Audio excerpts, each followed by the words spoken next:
A January chill hung in the air as I celebrated my 48th birthday, a day that unwittingly became the prologue to the dissolution of a 22-year marriage.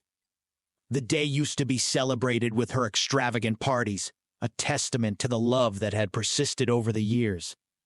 However, since she joined the baseball team, the dynamic has changed. The first wave of change was barely noticeable, a passing comment about a bandmate named Logan. She would come back from their meetings, which were 3 times a week, tired but chipper, and tell me about her games. But beneath the surface, something was changing. Her persistent home exercises and diets and attempts to lose excess weight seemed futile. The emotional distress of a year's isolation was written all over her face. I tried to show understanding, assuring her that aging is a process we all face. Still, the tension grew as the co-ed baseball group became her sanctuary. Our discussions about which group she should join, registered on the Meetup app, became more and more frequent. The baseball group, with its predominantly male membership, won the argument, much to my dismay. My job as a plumber kept me working long hours, often late into the night, which she considered a tendency toward workaholism. However, my dedication to tasks was my consolation. Her first game with the band was a turning point. She came back exhausted, like a muscle car on fumes after a race. As the weeks passed, her complaints went from smoking to accusations that Logan was dealing drugs. He became a shadow in our lives, and her encounters with him seemed like scenes from a script I didn't know. "I can't believe he's dealing and you still go to these games," I said, concern written all over my face. "He's just a friend, and I can't control what he does." "Don't be so paranoid," she replied, brushing off my concern. The co-ed baseball group, a melting pot of adults acting like rebellious teenagers, was a source of discontent. Thanksgiving came, and she didn't want to join us for family dinner. Her excuse was illness, but my intuition told me something was wrong. When I pulled up to our house, the driveway behind her car revealed a hurried exit. The front door slammed shut, and a strange premonition swept over me.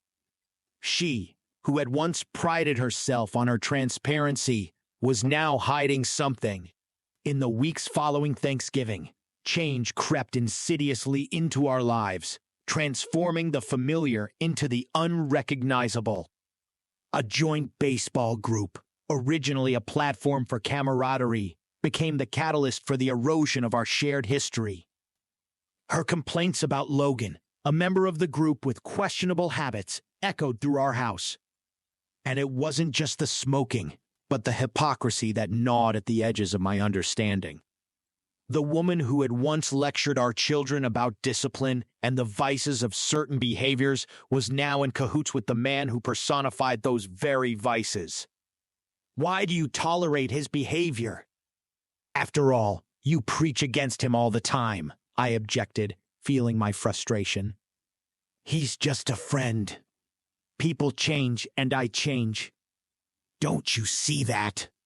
she replied, and in her eyes I read a challenge I had never seen before. The shadow of Thanksgiving remained. She preferred the closed circle of our home, refusing the responsibility of sharing a meal with her family. Convincing her to join us was difficult, and the air between us thickened with restraint. One evening as I approached the front door, the weight of suspicion came over me. The door to the backyard slammed shut, and I froze in confusion. The immediate assumption was that she had left in a hurry, but doubt remained. A confrontation was inevitable. "Why did you leave so quickly when I got home? What's going on?" I demanded, frustration and fear in my voice. "Oh, it was nothing. I just needed some air." "You think too much," she brushed me off, avoiding looking me in the eye. Smoking and her alleged affair with Logan had exacerbated the chasm between us. What had once seemed like a partnership had now turned into a tug of war.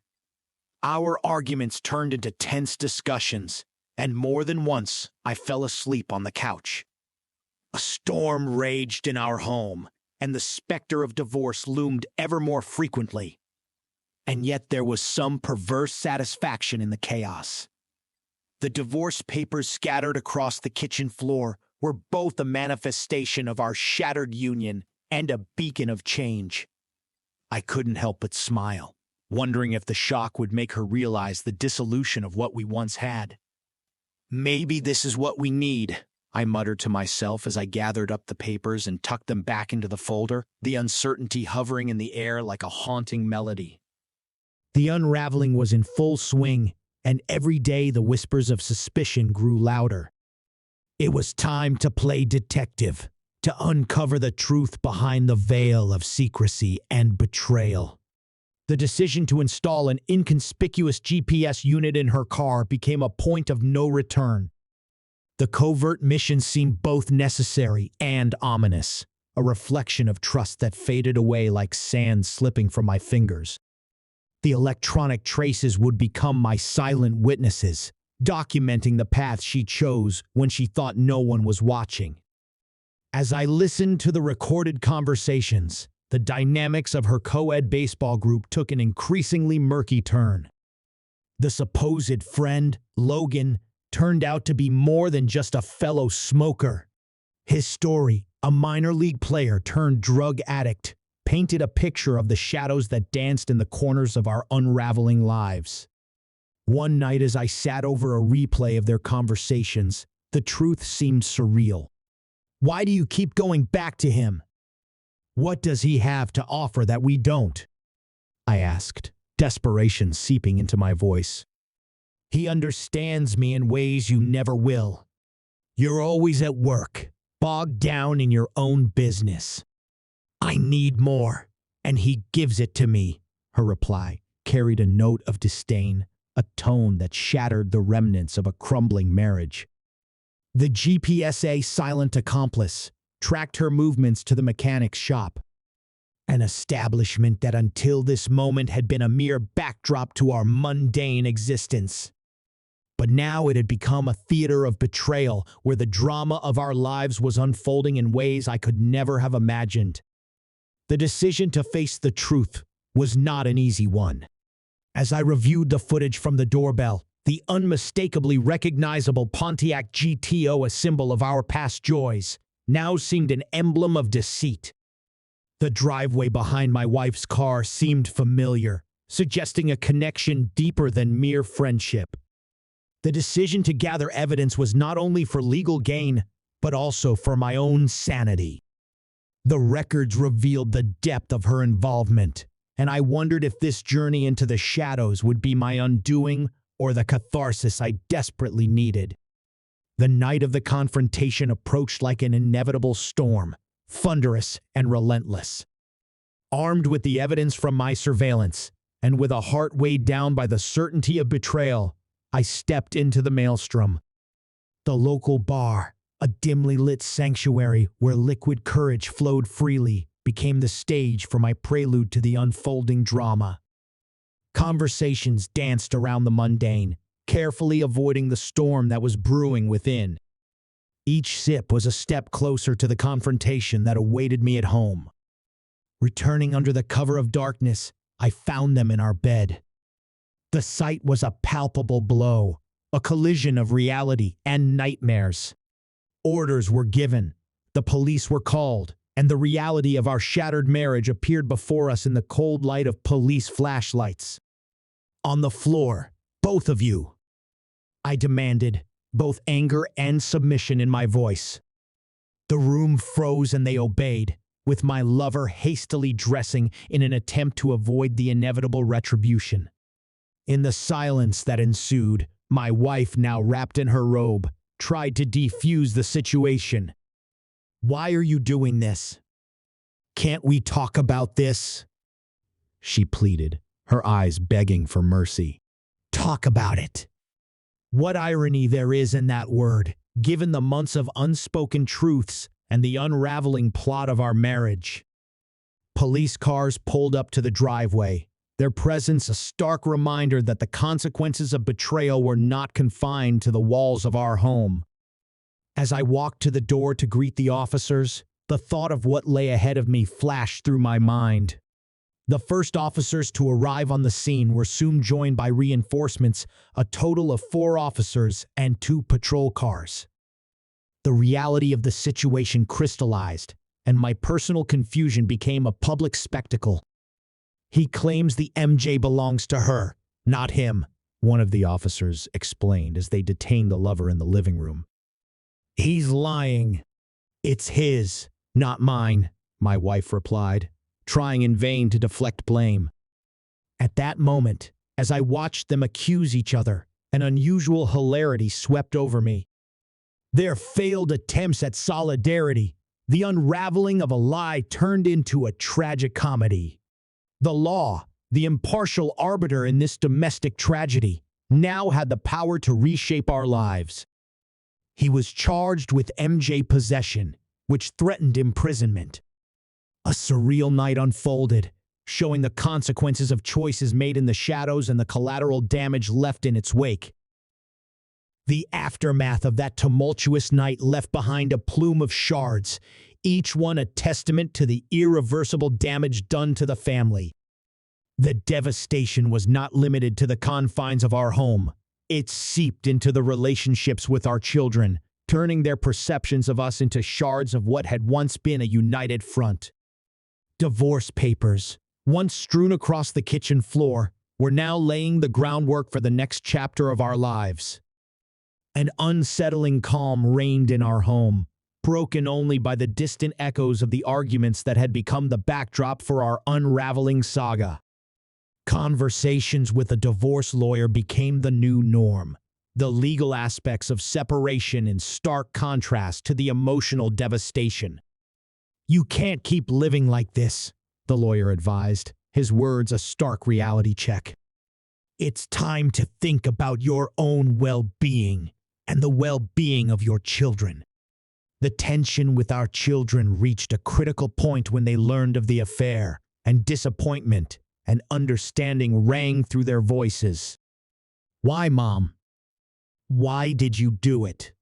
hung in the air, their questions unanswered and agonized. "Maybe it's for the best. Maybe they'll understand eventually." My wife's optimistic attempts failed, and her eyes betrayed the cracks in her facade. My wife's tearful revelation, an admission of guilt and remorse, looked like a flimsy attempt to fix what was irreparably broken. "I didn't mean for it to go this far. I just wanted something more," she confessed, and her tears painted a picture of a regretful artist. Yet despite her tears, I remained adamant. "Regret doesn't change the choices we've made.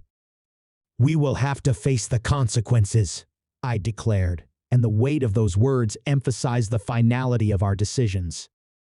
The next few days passed with a semblance of normalcy, as if we were back in the days before the storm. Dinner with the kids became a ritual, a facade hiding the truth that remained in the shadows. The call from the kids on my birthday, a reminder that she had forgotten the occasion, was like a cruel irony. "You forgot my birthday," I reminded her, and there was disappointment in those words. "I marked it on my calendar. I just forgot."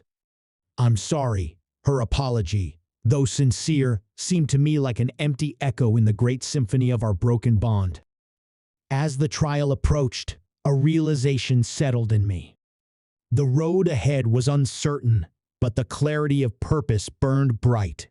It was time to turn the page of a chapter that had lost its meaning, to rush forward into the unknown and rebuild from the ruins of what once was. After the storm, the echoes of our shattered lives echoed in every corner of our existence. The shards of a marriage once held together by shared dreams and whispered promises now lay scattered like debris after a hurricane. As I faced the aftermath of unraveling a life built over 2 decades, reflection on the path traveled became inevitable. Early triumphs, subtle changes, and explosive revelations were all part of a story I could never have foreseen. The divorce papers, once strewn across the kitchen floor, now served as physical evidence of irreversible change. The decision to turn the page was both liberating and frightening. A strength forged in the crucible of betrayal had emerged. The way forward was unclear, but the prospect of a new chapter loomed ahead, a chapter unbound by the shadows of lies and deceit. Litigation, which had once seemed a distant storm on the horizon, became a looming reality. Conversations with a divorce lawyer were now pragmatic rather than emotional. "This is your chance for a fresh start," he advised, offering practical points of law and a roadmap for a new beginning. The breakup with his children, the strained relationships that now hung by the thinnest of threads were all wounds that would take time to heal. "I never thought it would come to this." My wife's confession carried a weight of regret with which I was already all too familiar. "Regrets won't change what's done. We need to focus on moving forward," I replied, my words carrying a mixture of regret and determination. In the days that followed, an unusual calm prevailed in our lives. The divorce proceedings kept coming, but the routine returned to a semblance of normalcy. Conversations were polite but careful, like a dance around the unspoken truths that lurked beneath the surface. One evening as we sat in the quiet living room, I could feel the tension hanging in the air. "Do you think there's any chance of forgiveness?" she asked, her eyes reflecting a vulnerability I hadn't seen in a long time. "Forgiveness is a possibility. Restoration of what has been destroyed? That's a different story," I replied, and in the silence that ensued, I felt the weight of our shared history. As I reflected on the uncertain journey ahead, I couldn't help but recognize that I had found strength. Early celebrations, subtle shifts, and explosive revelations have all shaped me into a version of myself I never knew I had. The road beyond betrayal stretched into the unknown, and with a mixture of trepidation and determination, I prepared to turn the page of a chapter that had lost its meaning.